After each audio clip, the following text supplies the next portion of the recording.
Mga katrops, welcome back ulit sa aking channel, Sports React PH. At ngayon nga ay pag-uusapan natin ang balitang out na nga po sa NBA Finals, si Kristaps Porzingis. Pag-uusapan na rin nga natin dito sa ating panibagong video, ang balitang pumayag na nga po ang Utah Jazz sa trade ni Lauri Markkanen.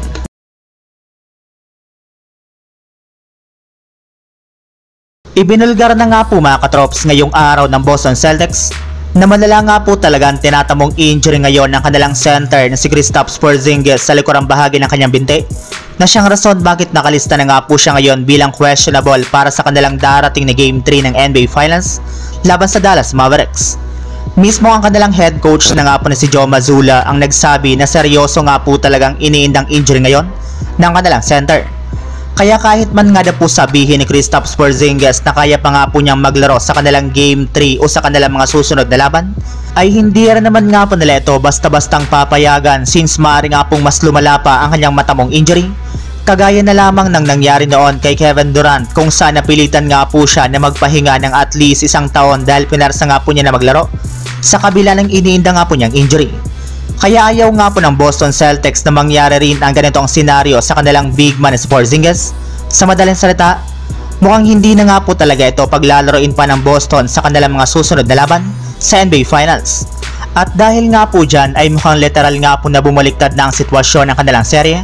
Gayong bukod nga po sa hawak ng Mavericks ngayon ng home court advantage ay hindi na rin naman nga po kompleto pa ang lineup ngayon ng Boston. Sa madaling salita, liyamado na nga po para sa kanilang Game 3 ang Dallas Mavericks habang dihado naman dito ang Boston Celtics.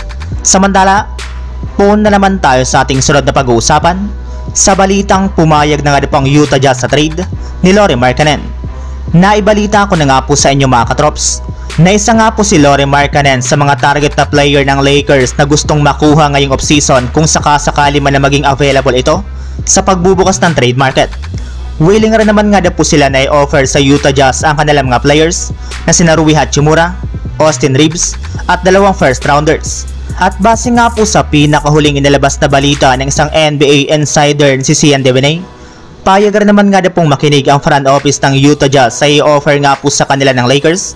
Gayong katulad nga po ng ibang mga teams, gusto rin naman nga po nila na magpalakas ng kanilang lineup at makakuha ng mga future draft picks. Kinukonsidera na rin naman nga po nila na i-trade sa ibang kupunan ang kanilang player na si Lauri Markkanen. Kaya panahon na nga po talaga ng Lakers para gawin ang lahat ng kanilang makakaya upang makumbinsi ang Jazz ngayong offseason. So yun lang mga katrops, ang handog kong story ngayong araw. Sana nag-enjoy kayo, please like and subscribe my YouTube channel, Sports React PH, para sa iba pang story at update patungkol sa NBA. Kita-kits muli sa ating susunod na video.